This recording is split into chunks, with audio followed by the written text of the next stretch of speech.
بسم الله الرحمن الرحيم الحمد لله الذي أرسل رسوله بالهدى ودين الحق ليظهره على دين كله ولو كره المشركون ومن على المؤمنين إذ بعث فيهم رسولا من أنفسهم فهدى إلى سبيل الرشاد وجاهد في الله حق جهاده وصلوات الله وسلام عليه وعلى آله وصحبه أجمعين. Salam Allahi alaykum wa rahmatullahi wa barakatuh. Ahlan wa sahlan bikum dans cette 72e rencontre des leçons à tirer de la vie du meilleur des hommes.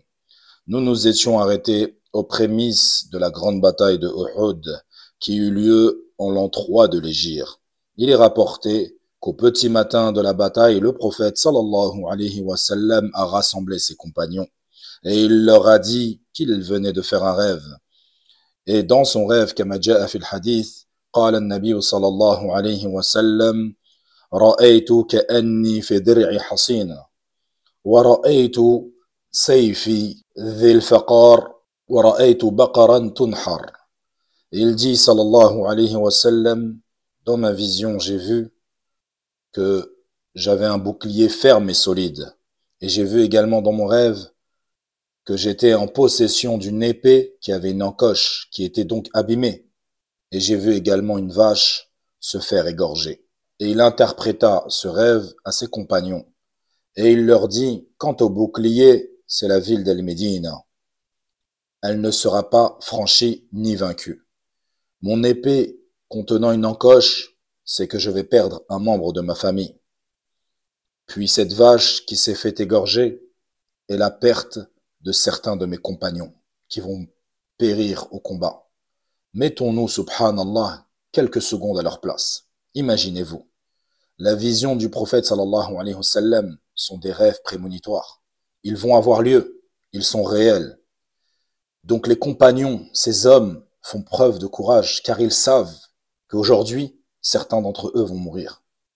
Et ils décident de ne pas tourner les talons.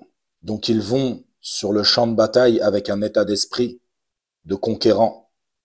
Et ils ont dû faire preuve d'une foi immense. À l'exemple de Abu Dujana, radiyallahu anhu. C'est un homme qui, lorsque la bataille de Uhud allait débuter, An-Nabi sallallahu alayhi wa sallam tenda son épée. Na'am, An-Nabi sallallahu alayhi wa sallam madda sayfah, wa qala, man ya'khudhu hadha, bihaqqin. Qui prendra cette épée en toute vérité? Et c'est là que certains compagnons se sont levés, comme Zubayr ibn Awam, et également parmi eux, Abu Dujana radiyallahu anhum. Et il dit, ô messager d'Allah, moi je la prends en toute vérité. Puis il posa la question au prophète sallallahu alayhi wa sallam, quelle est sa vérité, ya Rasulallah? Et là, An-Nabi sallallahu alayhi wa sallam lui répondit, que tu frappes la nuque de tes ennemis avec celle-ci.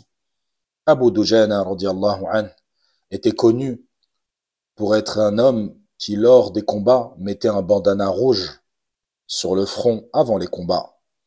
Et il se mettait à marcher d'une certaine manière, comme une personne qui bomberait le torse et qui marcherait avec fierté.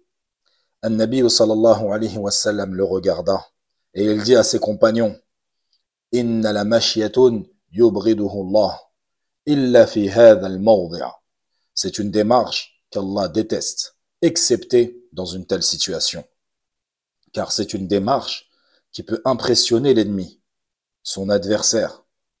Et il est dans une situation où son but est d'élever la parole d'Allah Azza wa Jal et de rabaisser la parole de mécréance. C'est ainsi que la bataille commença.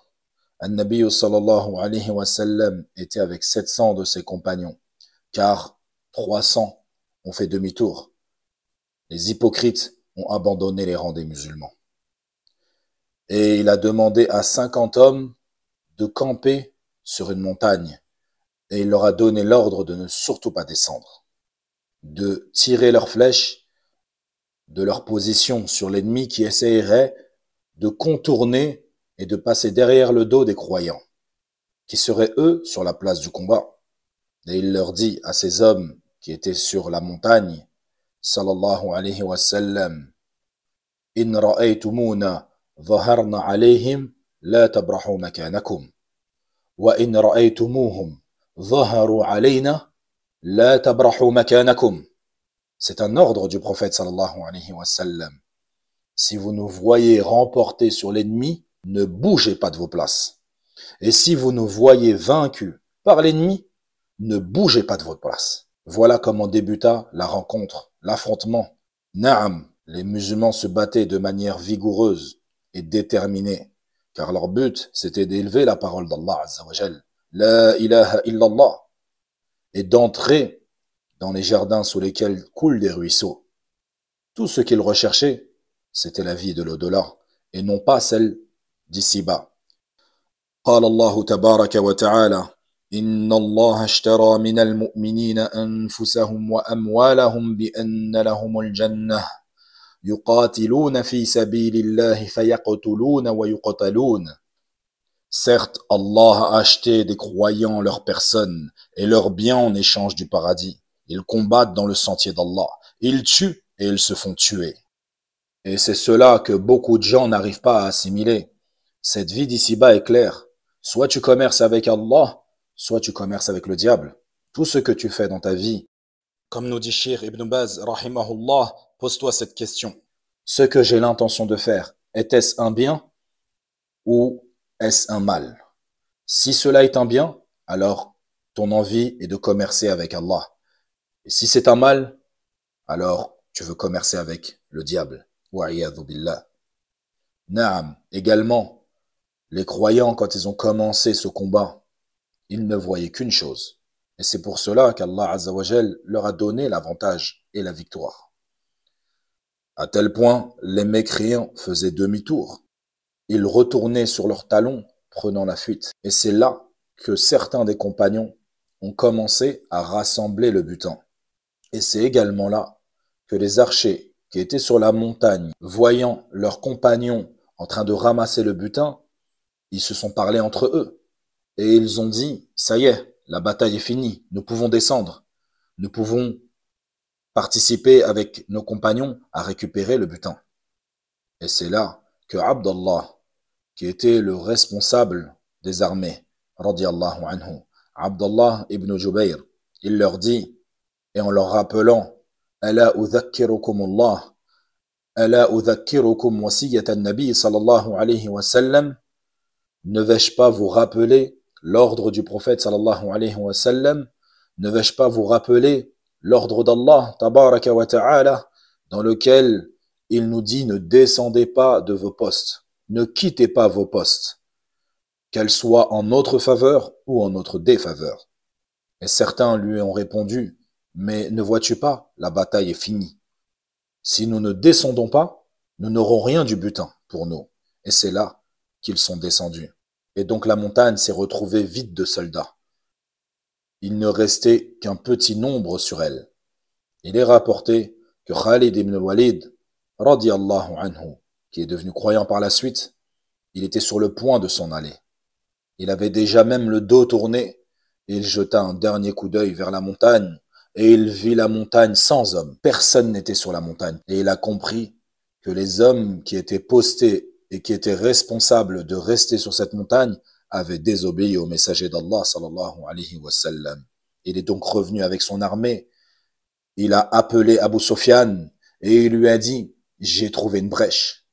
Et ils ont pu contourner les croyants, monter sur la montagne, tuer les quelques soldats qui étaient restés à leur poste, puis redescendre sur le champ de bataille, sur la place du combat, et prendre en entonnoir les musulmans. À tel point que lorsque la bataille faisait rage, on ne pouvait plus distinguer qui était l'ennemi, qui était l'allié. Il est même rapporté que Usayd ibn Hudayr s'est fait tuer par un Ansar, car avec la poussière, ils ne se reconnaissaient plus les uns les autres. Cela a causé la perte d'un nombre conséquent de musulmans. Et toute cette fitna, à cause d'une seule désobéissance. Allah tabaraka wa ta'ala nous dit dans le Coran, وَلَقَدْ صَدَقَكُمُ اللَّهُ وَعْدَهُ إِذْ تَحُسُّونَهُمْ بِإِذْنِهِ حَتَّى إِذَا فَشِلْتُمْ وَتَنَازَعْتُمْ فِي الْأَمْرِ وَعَصَيْتُمْ مِنْ بَعْدِ مَا أَرَاكُمْ مَا تُحِبُّونَ منكم من يريد الدنيا ومنكم من يريد الآخرة ثم صرفكم عنهم ليبتليكم ولقد عفا عنكم والله ذو فضل على المؤمنين. Allah tabaraka wa ta'ala nous dit clairement, et certes, Allah a tenu sa promesse envers vous, vous les croyants, quand par sa permission vous les tuiez sans relâche, vous tuez les ennemis d'Allah, jusqu'au moment où vous avez fléchi, et vous vous êtes disputé à propos de l'ordre donné, l'ordre qui avait été donné par le prophète sallallahu alayhi wa sallam, et vous avez désobéi après qu'il vous ait montré la victoire. Il vous a montré ce que vous aimiez tant, la victoire sur l'ennemi.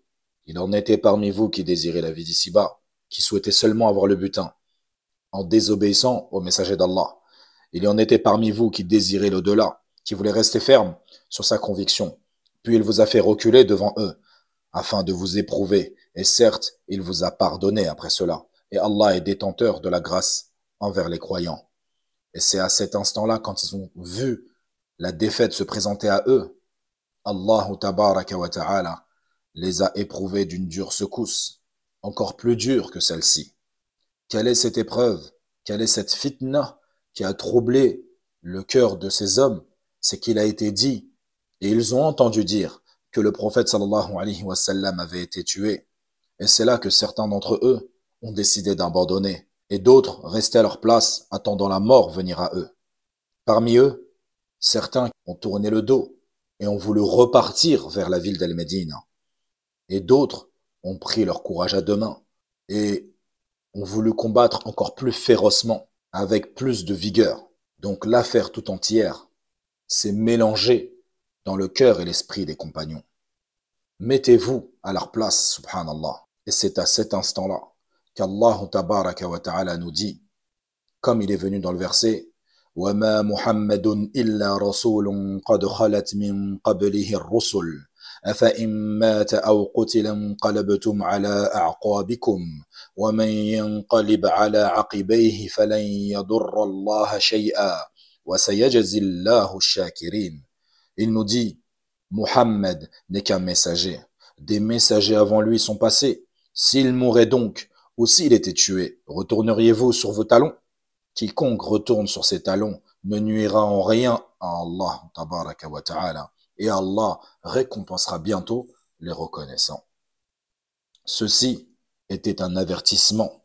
Il a prévenu les croyants à ce moment-là que le prophète sallallahu alayhi wa sallam n'est qu'un homme parmi tant d'autres et qu'il va mourir comme nous allons tous mourir. Naam, ces messagers que les cœurs ont aimés, que les yeux ont pleuré, un jour il quittera ce monde. Et la grande miséricorde d'Allah tabaraka wa ta'ala sur nous, c'est que cette religion n'est pas liée au fait de l'existence de la vie du prophète sallallahu alayhi wa sallam, c'est-à-dire du vivant du prophète sallallahu alayhi wa sallam. Ses enseignements sont éternels. Ce qui nous a enseigné reste et restera jusqu'à la fin des temps. Et c'est pour cela que les savants nous disent que nous, aujourd'hui, nous ne devons pas rattacher notre religion aux hommes, en se disant un tel grand savant est mort, un tel grand érudit nous a quittés, ça y est, la religion est perdue. Là, Allah Azza wa Jal nous a annoncé la bonne nouvelle qu'elle allait préserver cette religion.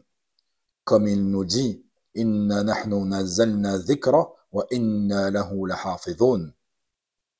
Et lors de cette bataille, la grande bataille de Uhud, Allah tabaraka wa ta'ala nous dit Inna alladhina tawallaw minkum yawma altaqa al-jam'ani innama istazallahum ash-shaytanu bi ba'di ma kasabu wa laqad 'afa Allahu 'anhum inna Allaha ghafurun halim.